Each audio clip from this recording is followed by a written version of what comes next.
we're gonna slot this into the MCU, so I'm gonna pitch it. You have like a modern scientist who's like obsessed with like Ant-Man, the quantum realm, and all that shit, and he's working on trying to replicate the Stark technology they used to time travel in Endgame, right? And something ends up happening. He goes bad, turns villainous, whatever. They beat him, but he ends up getting sent back in time to the 1800s. Oh. And there he becomes a scientist Yeah. and starts to experiment on mutants and starts to get all the powers and everything Yeah. so that he can get back to the current time to fight the fucking X-Men. That's not a bad call. So you have him come back as like an Avengers villain. Yeah. You know? Oh shit! Yeah, that'd be Like dope as a hell. big he comes back later as like a much bigger threat. Right. Oh yeah, that'd be dope as hell. No charge for that, Kevin Feige. Unless you want to pay me. Right. Right.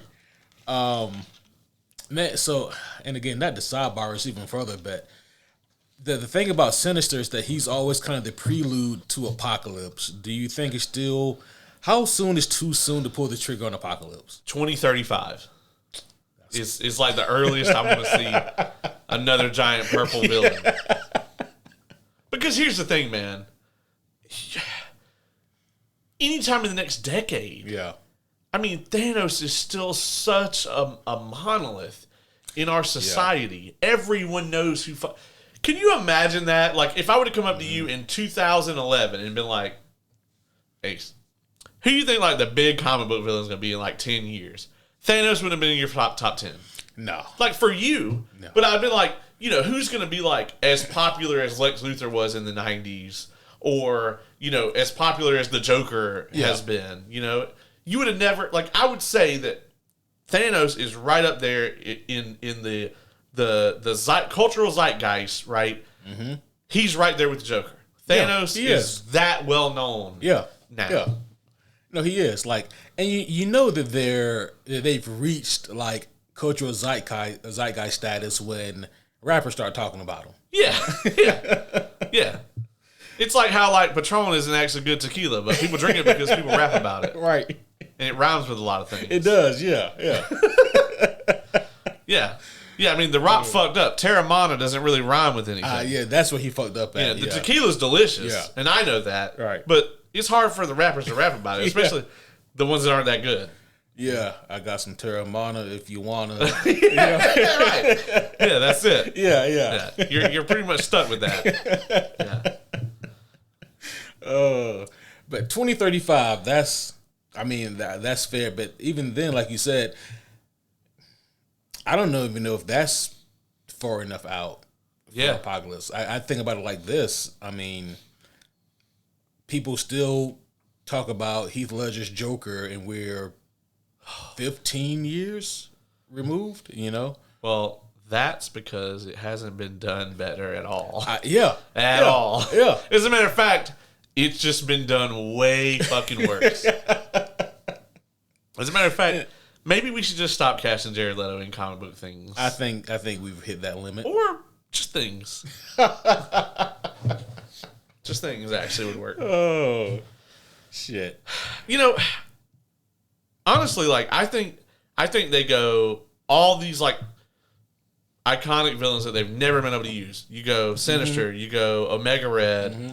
I mean, hell, you could use some of the Horsemen and not actually have to use Apocalypse until way later. Yeah, if you wanted. There's a lot they could do. Honestly, I think they could do Dark Phoenix before they could do Apocalypse. I got PTSD, man. I don't. I don't think you call a thing Dark Phoenix. I think you could do the story if you did it super well. But here's what has to happen in order for them to ever do that storyline again. You have to make Jean Grey as prominent as she is in this show in X-Men 97 in live action. Yep. Meaning she's not fucking Cyclops' girlfriend. Mm-hmm. Because as much as I love the Famke Jensen version, that she was regulated to a fucking the point of a love triangle. That's it. Yeah. Who could occasionally do psychic things. Right. And that's just not her. I mean, hell, honestly, if you get a popular enough Jean, you could do this fucking Goblin Queen storyline. Oh yeah, You know? yeah, that would be cool as hell. Which I think if this show had spent maybe 2 more episodes with it, I think people would have really clamored for a live action version of it. Yeah. I mean, it's interesting because I think Chris Claremont has come out and been like, Madeline Pryor was never supposed to be a thing. It was it was literally just like a way to get out of the whole, like, it was a way to have Gene do some questionable shit, and then he got out of it. You know? Wrote himself into a hole. Like, how do I get out of this? Oh, it was a clone the whole time. Fucking Mr. Sinister and this bullshit. Yeah. Ride off into the sunset, but now we have to bring back Space Beth. Right. Yeah. That's what it is. It's literally like Rick and Morty. You just straight up copied this shit with the Beth storyline. And so at least we know which one is which. They don't have a beast. Right. They got Rick, and Rick knows. Yeah. So I will ask you, this is the big question right now coming out of this 3rd episode is, when do you think the swap happened? We know within it's been more than 9 months. Yeah. Which I guess, and I feel like a fucking idiot, right? Before I answer your question, I feel like a fucking idiot because I know that Cable is Madeline Pryor's baby. Yeah. So why the fuck didn't I question it? Yeah, I mean, we're all sitting there. I'm like, man, Bishop sure got some shit going that's about to happen. I was like, little baby Cable there about to go through so much fucking trauma. Fuck yeah. At least they didn't sit around and go, anybody want to guess what the baby's name is? Oh, fucking! Don't get me started. Oh, goddamn, Madam Well. Oh, fuck. Fuck you, Sony. Fuck you. What was that? They butchered the responsibility quote twice. Yeah. Just had to put it in there. Did you know that's actually a Voltaire quote, though? The whole with great power comes great responsibility. Like the OG legit quote, it's actually attributed to Voltaire. I did not know that. Yeah. I found that out like 2 days ago. Oh, shit. And I was like, huh, okay. Oh. God damn, you lied to me, Stanley. Hey, nothing new under the sun. Yeah, that's true. That is true. Yeah, so let's talk about this 3rd episode here some. Oh, man. Oh, yeah. Which is called Fire Made Flesh. This was really something, man, because, I haven't really thought about X-Men storylines and shit in a while. Mm-hmm. So, I knew about Madeline Pryor, but I forgot. I wasn't thinking about it at all. And then Beast is like, nah, this is the real Gene. And I was like, oh, shit. Yeah. And I knew the thing about Cable, too. Yeah. Oh, yeah, that's your question. When do I think the swap happened? Oh. That's hard for me to answer because I barely remember, the ending of the original TV show. So it's hard for me to put a timestamp on when I think it could have happened. I don't know, man. So clearly we know it's after the Dark Phoenix stuff. I'm going to say in terms of this TV show, it was probably... I think it was probably right after the death of Professor X. Then that's what I'm going to go with.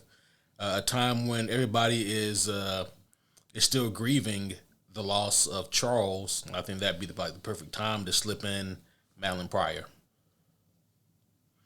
So that would be my final guess. Damn, yeah. Madeline, she does get the short end of the stick in so many ways because, finding out that you're a goddamn clone and, your baby daddy is looking at you different now. Which is weird, right? Because it's still his kid. You know what I mean? It's still his kid, yeah. and to Cyclops' credit, he was he still, really wanted to protect his kid, but okay, and also to Cyclops' credit here, to his defense, the people who shit on Cyclops because of the way he treats Madeline Pryor, how would you feel about a clone that was made by one of your biggest ops? Like, Well, too, to go along with that, I gotta say that out of all the things, like out of everything in these first 3 episodes, I think the way Cyclops handles this situation is the only time that I really felt like a character's integrity didn't hold up. Because 1 minute he's literally like, I cannot abandon my son, because of his backstory. Yep. And then the next minute he's like, I just can't be a part of this, and just walks out the room. I'm like, you just abandoned him right here. He left him in here. Like, you know, you're like, I just can't deal with this shit. And I think that's just part of the problem of them really putting in so much into this one episode. Yeah. It felt rushed. There wasn't time to deal with it. And I really do think this could have been a 2-parter.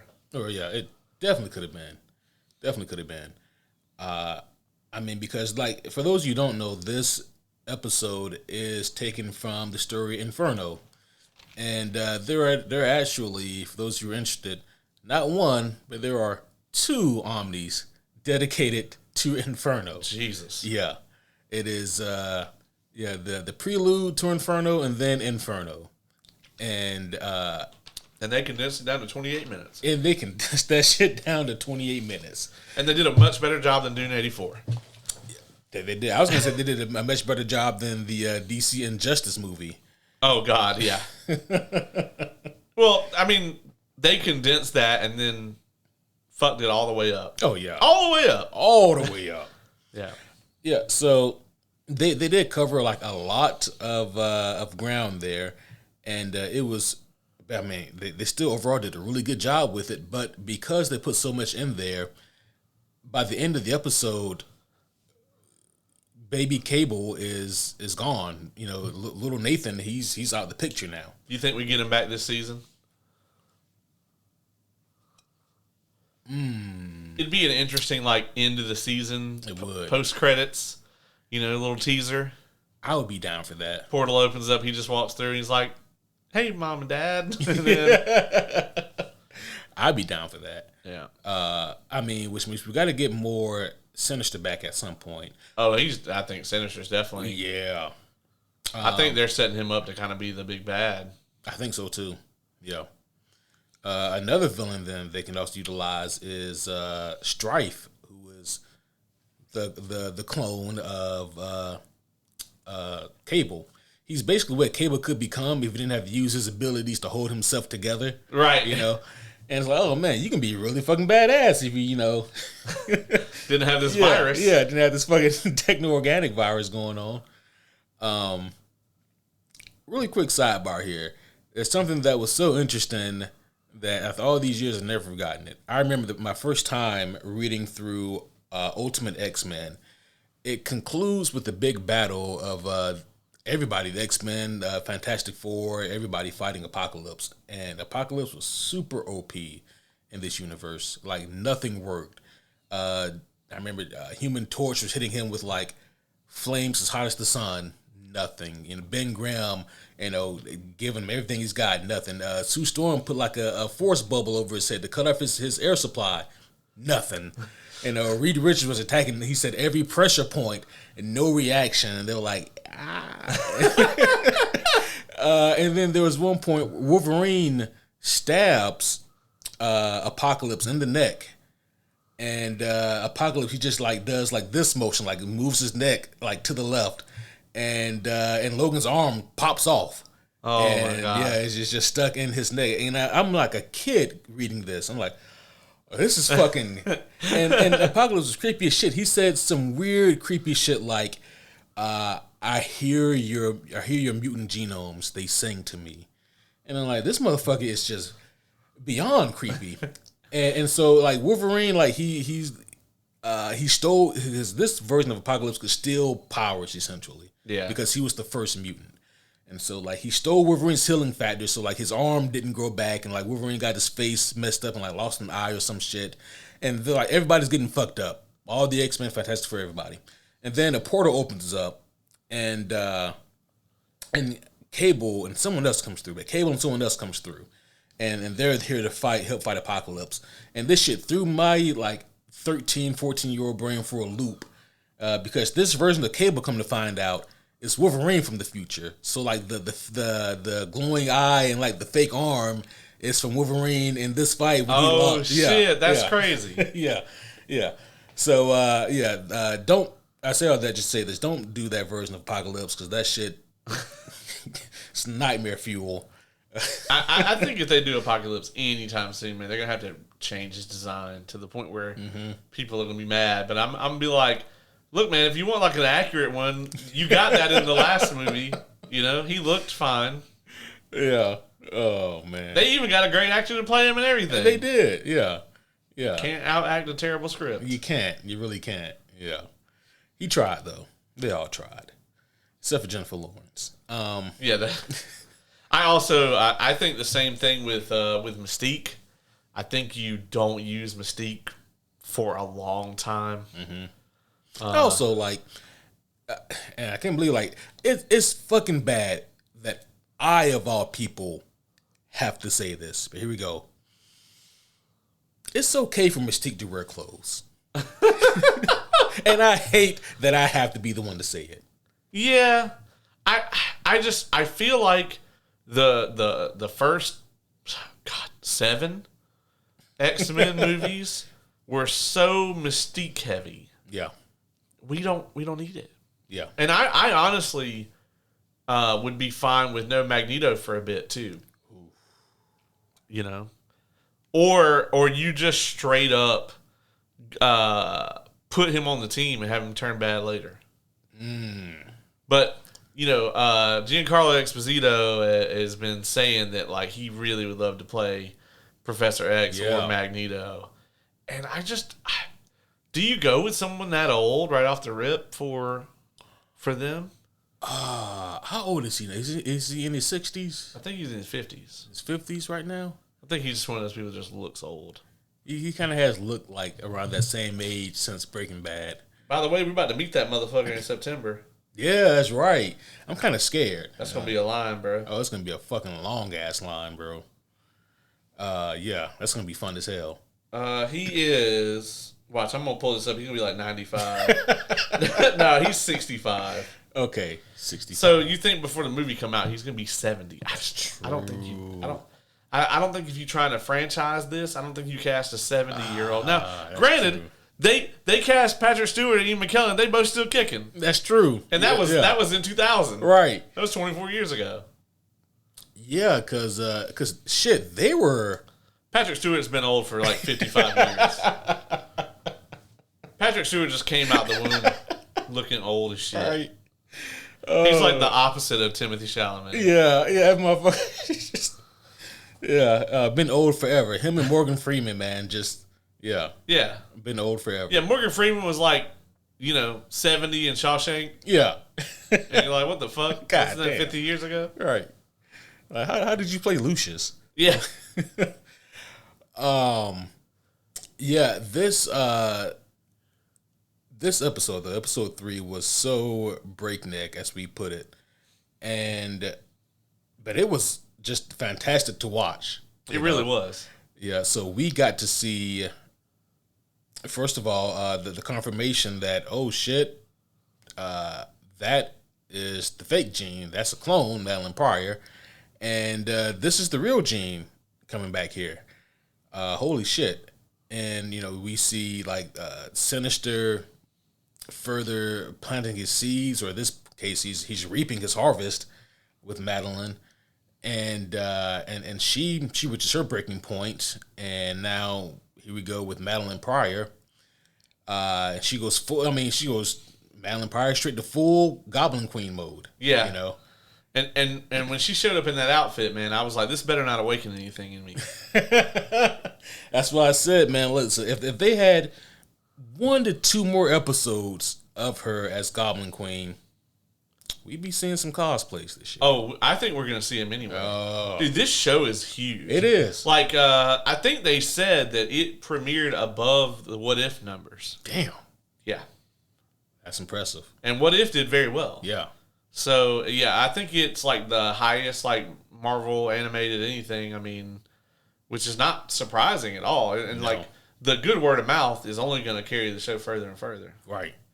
especially if it can keep up this kind of quality. I want to know why they fired the goddamn showrunner. I want to know that shit too. Because it ain't because of the product. No.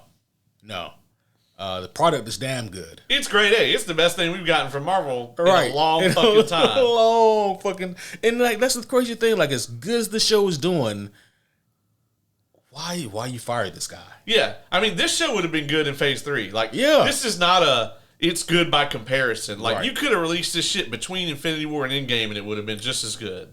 100%. So, I mean, listen, unless he killed somebody. Yeah. I'm so pleasantly, like, just surprised at this. Because it goes back to we never want any of this stuff to be bad. Yeah. Like, we're not sitting here hoping that our, fandoms are going to get shit all over. Right. Like, I don't need to hope for that. Yeah. It happens all the time. We were talking about the Aragon movie the other day. I'm just like, you just think your fandoms be getting shit all over. They made one movie for that franchise, and it fucking destroyed it. Oh, yeah. Because that movie was god-awful. It's so terrible. I've never heard anything pleasant about that movie. It's the worst adaptation I've ever seen. Like, if it comes down to that and Last Jedi, I don't know what... I'm off myself. I don't know. I'm just going to jump out a window and play in traffic and just hope. Oh, shit. Not to sidebar us again, but earlier I was using your Plex to watch Invincible Season 2. I was trying to play catch-up. Yeah. I've really been enjoying it so far. And but when I was pulling up Invincible, I couldn't help but notice that you recently added Cool World to... Yep. I did. Oh, boy. This was like a fucking gem. Oh, man. When are we doing that? So originally I was going to plan for this weekend, but we got Mania, so probably next week. Yeah. Because the scheduling is about to get real hairy. Yeah. But we could do it. We could do it next week. Cool. I think we. Cool. God damn, I wasn't. Yeah, because here coming up pretty soon, we have a Jacksonville con that we're going to. We're going to a Harry Potter convention at a train station, not affiliated with J.K. Rowling. Fuck that hoe. And then shortly after that, I'm headed to the beach for a while. So, I got a nice packed out April. Yeah, and between all our various Dungeons and Dragons games as well. But we definitely need to get that in there so we can go ahead and put it behind us and get to the next movie on the list. Right, because it looks horrible. I think this is one of those like mid '90s attempts to mix animation and live action. It gives me Monkey Bone vibes. Yeah, I noticed you didn't say like Who Framed Roger Rabbit or Space Jam. No. I went straight to Monkey Bone. Yeah. A fucking terrible movie. You didn't use either of the only two good examples of that ever happening ever. Yeah. So for those of you who don't know what we're talking about, so we made the proposition about a month ago now that every month one of us would choose a movie that's like 25 years old and we'd watch it and review it. That was basically the only caveat to it. There were no other rules really concerning it. Like if it was a franchise, maybe it had to be a little bit older. Yeah. But Oz, he was elected to go first, and he chose this movie, Cool World. Now, just to say here, the thing is the goal here is not to torture the other participants. No. Even though some of the things we have watched previously may not indicate that. However, I'm going to reciprocate whatever happens. Oh. So, if everyone else wants to pick like fucking Batman Ninja and which by the way, I listened to that episode. It sounded like it was fun to review, not watch. Yeah. And Cool World and shit, then by all means. See, that's how the cycle continues, Caleb. It will never break like that. Well, I want to do Mean Girls because none of y'all have seen it, and it's a cult classic. It's a great movie.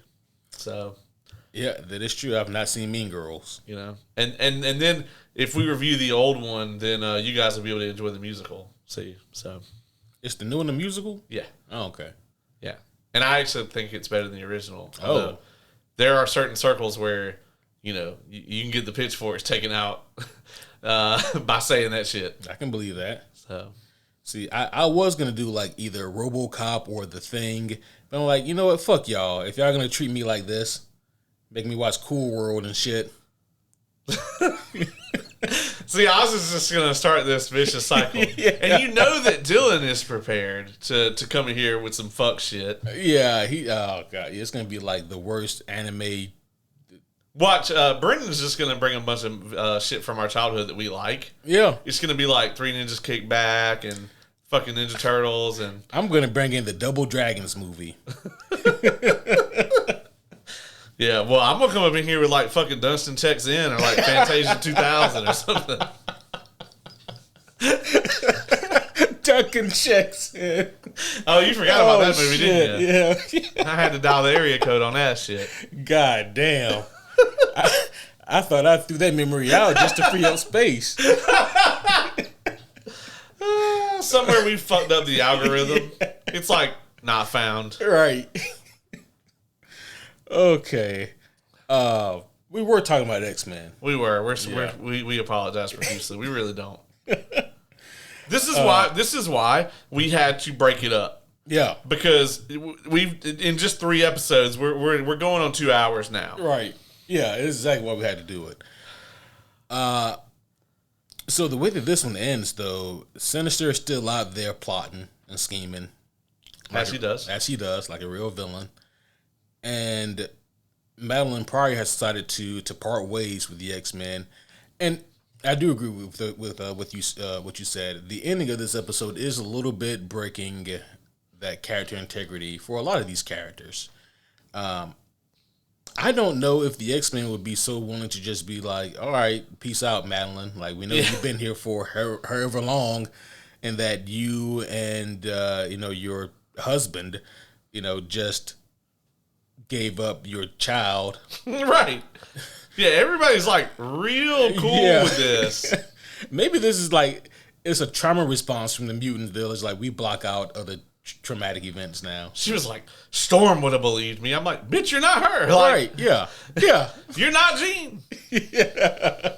And I'm like, that speaks very poorly of Storm. Yeah, whether she believed you or not. Now, we do get that stinger at the end of the episode. We do. Storm is approached by Forge. And this is big because Forge is another mutant. He has the power of the MacGuffin. Oh, God. Forge's mutant ability is... that's Omega level. It kind of is. I mean, I don't know why he never linked up with Tony Stark. What they could do together would be fucking astronomical. But Forge's ability is to be able to build anything that is conceivable. Tony Stark and Forge built this in a cave, and they didn't even have a box of scraps. Yeah, Forge built the box of scraps. And then Tony turned it into a new sun. So Forge looks like he's going to build a device that is going to help Storm get her powers back. That's such a fucked power. Right.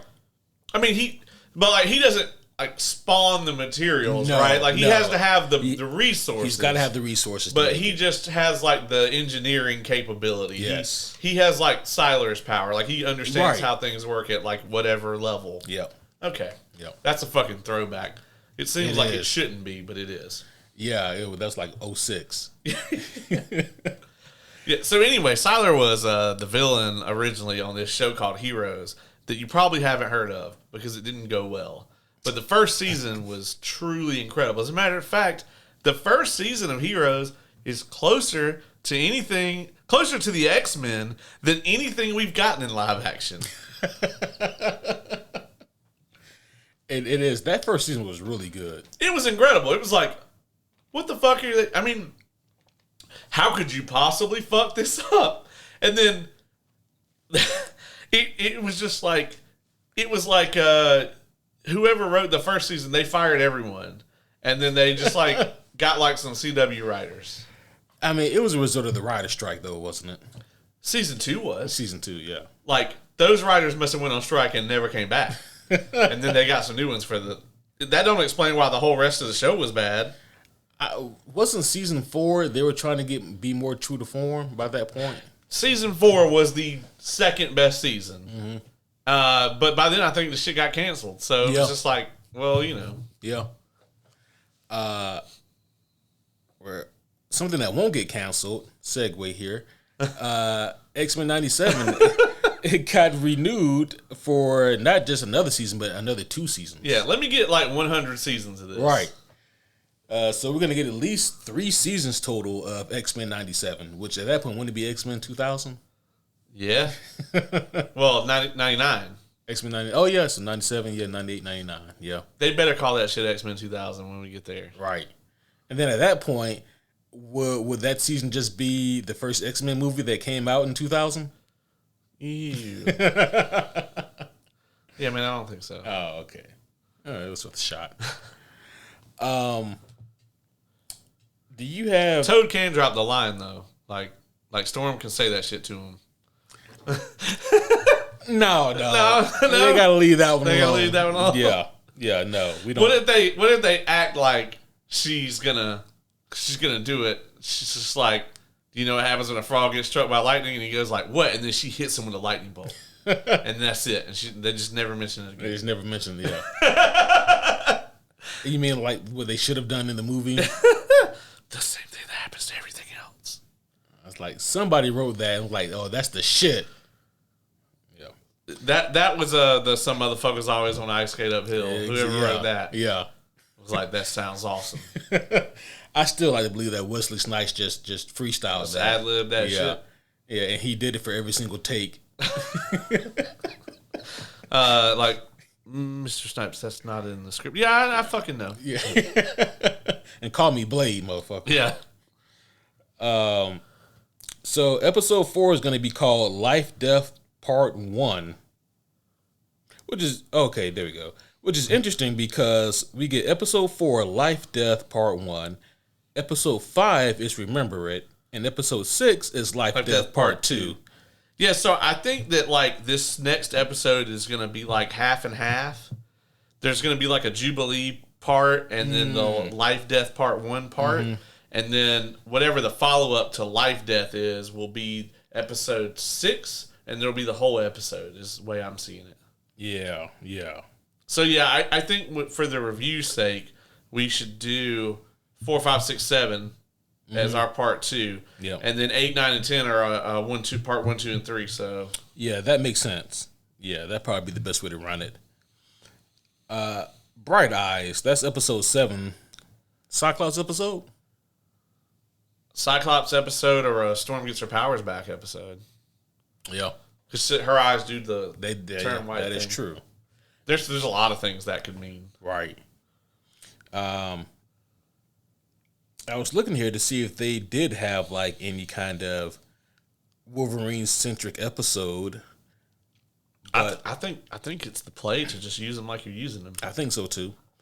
But even in the OG, there were a few episodes that he had where he would go off on his own and do something.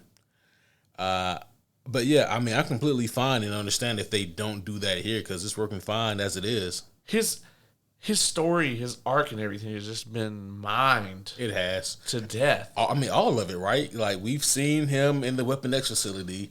We've seen multiple him times. Yeah, you've seen him face to face with two different strikers. Yeah, 2 different strikers. Yeah, different times. You've seen 2 different Sabretooths. We've seen Jean die at his hands.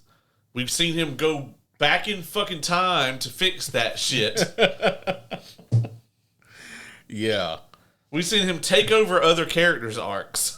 Oh, by the way, Days of Future Past also turns 10 years old this year. Oh, well, I'd be happy to review that shit. Oh, hell yeah. Yeah. Absolutely. Did they ever do that arc in the animated show?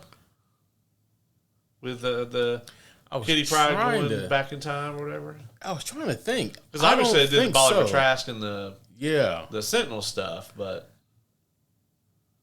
I don't remember. Yeah. I mean, obviously Bishop. Yeah. came to warn them about it, but I don't think they ever did the angle where, at least I don't remember it, where they sent Kitty back or whatever. Yeah, I don't remember that either. So, yeah, I'm going to say no. I don't think they did that. So, they could. Yeah, yeah. I mean, they have a lot of options, clearly. Yeah. Kitty didn't have a whole lot to do in the show, did she, originally? I remember her being in it, but yeah. I don't remember a lot about her, really. Mm. And, I mean, we haven't seen her in 97 yet. No. And where's Colossus? Is he dead? Because, like, Morph turned into him for a second. Yeah. Yeah, he did. Huh. Yeah, did Colossus die in the show? Fuck. Yeah, I don't know. Yeah, me either. Huh. Like I said, the original show is pretty much, you know, it's unwatchable to me. Let's see.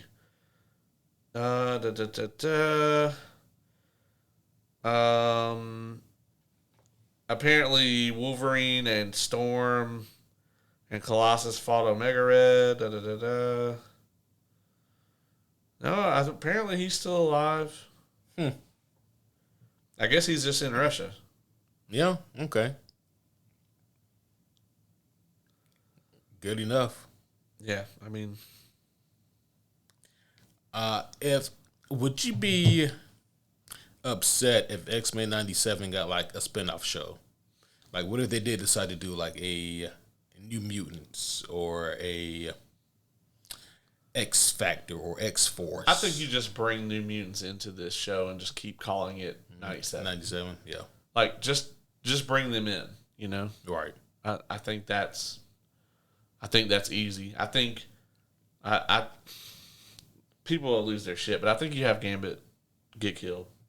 Oh, you really don't fucking care for Gambit. I don't. However, I will say this: the other day, I saw a fan casting saying that the perfect Gambit for a live action would be Austin Butler, and if he can, I mean, I'm sure he can do the accent. Yeah, fucking, that would be amazing. He might turn it down because of the accent. Like, nope. No, but I'm not. I ain't about to do this shit again.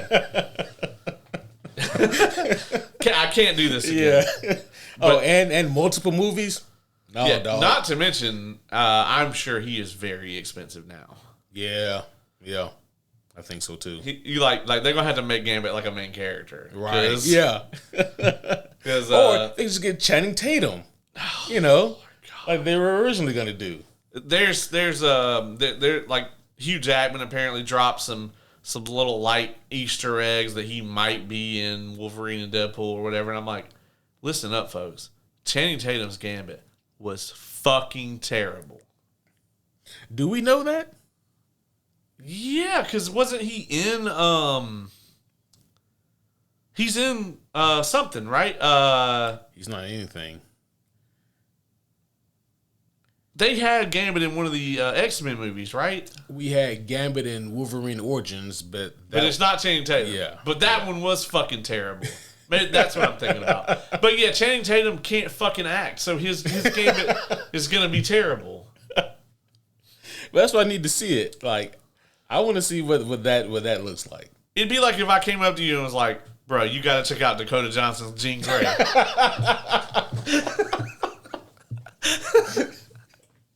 You'd be like, "No, I don't." Absolutely fucking not. Yeah. Yeah. Good point. Or what's her name? Sansa Stark. Oh yeah, Sophie Turner. Oh yeah, Sophie Turner's Jean Grey. Fucking Christ. Yeah, she was in like at least 3 movies. I don't remember what she did. Was she in 3? She was in maybe it was just I think 2. just Apocalypse, and Dark Phoenix. And she was god fucking awful in both of them, especially Dark Phoenix. Especially Dark Phoenix. Yeah. God, damn. At least they didn't start shitting on Professor X until Dark Phoenix. Yeah, that's true. They wait to the end. Yeah. Ugh.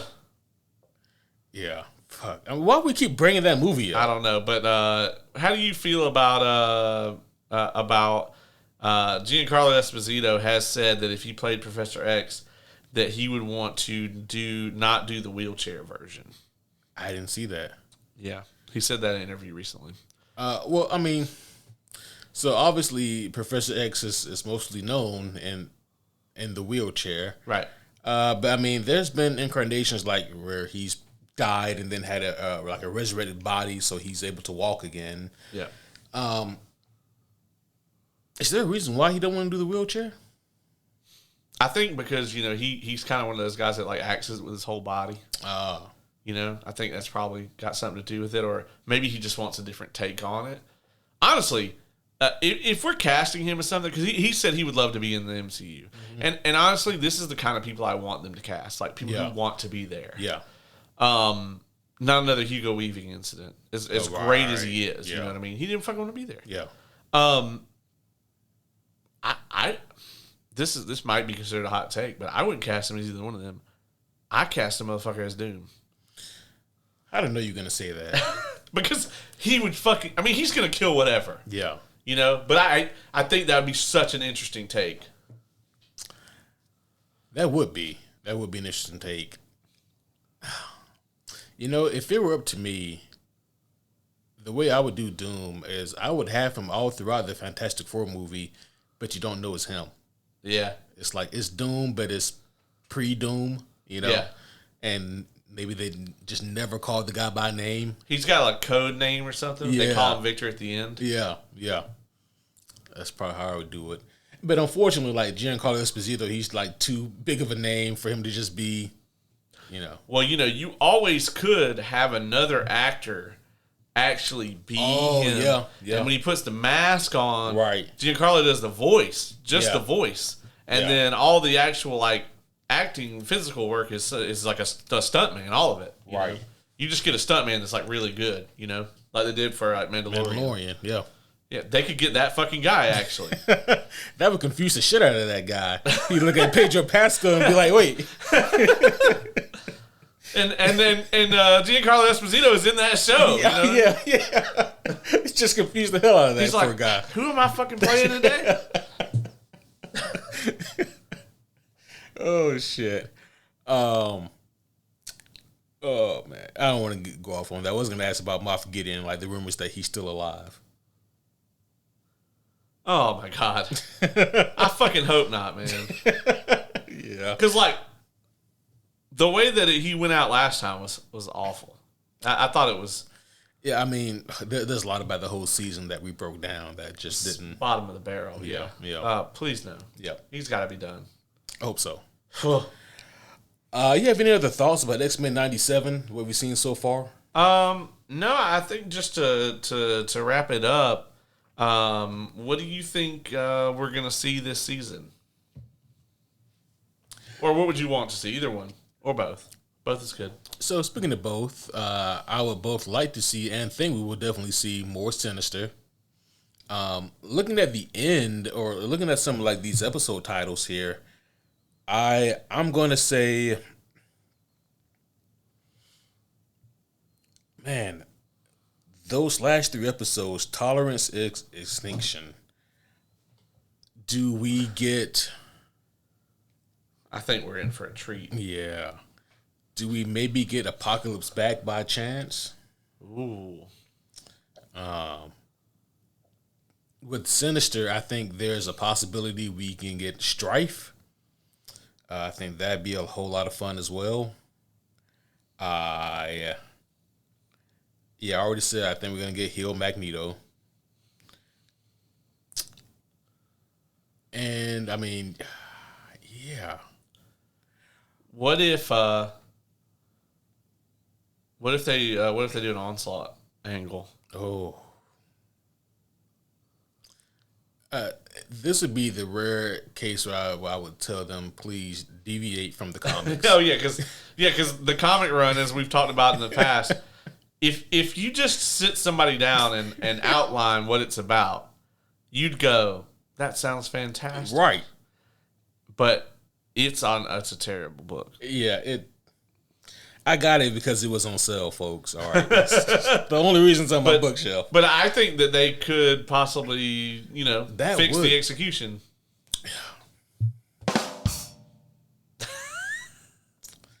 That's the last. You're lucky we're at the end because that's the last one you get. The last one I'm getting. I'm out. Yeah. I mean, that would be interesting, right? Professor X comes back. Yeah, that's gotta happen. Yeah. So yeah, those would be my predictions. What about you? Yeah, I mean, I definitely think the kind of end scene that we're gonna get will either be Cable or Professor X. If it's already been renewed for 2 seasons, I mean, obviously they probably didn't know that when they were making it. You kind of almost want them to save Cable. Yeah. Now that we're gonna get 2 seasons, but I wouldn't be mad at him being like the end of the season teaser. We better not have to wait 2 years for that next season, motherfucker. Right. I think obviously like Madeline Pryor is going to come back in some form or fashion. Mm-hmm. I could see her doing the heroic sacrifice type play. I think they save the Magneto heel turn. Because I would totally love a situation where Xavier does come back, and maybe he's just like, I think Magneto's doing a good job, and like maybe he's like there at the school, but he doesn't like take over like running it again. Yeah. He's just like, Magneto's doing a good job, whatever. And then at some point in the future, Magneto fucking goes off the rails, and he has to step back up. Yeah. So I can see that too. I can see Magneto also, maybe if he didn't do a heel turn, he forms Genosha and moves, a bunch of mutants there as a safe haven for them. Well, Genosha's already formed in the show. Is it? Oh, yeah. He talks about joining the UN and all that. That's right, yeah. Okay, well then, correction. Genosha gets destroyed, and then that reinvigorates the heel turn. Oh yeah, that's true. Yeah. Or he like now that he like had them join the UN and like he's had like all these like support and stuff sent there. Like, what if it turns out that he's just like arming them, so that they can like wage war on the fucking humans? I can see that too. Damn Magneto. Yeah, so I think that it's going to be a lot of fun seeing what happens next. I'm really looking forward to seeing how this show wraps up this season. And, yeah, man, I'm hyped. But if there's nothing else, I think we should go ahead and wrap this one up for now. This has been an extremely fun episode, though. Talking about X-Men. Hell yeah. And just all the different angles they can go with this shit. So, fucking hyped.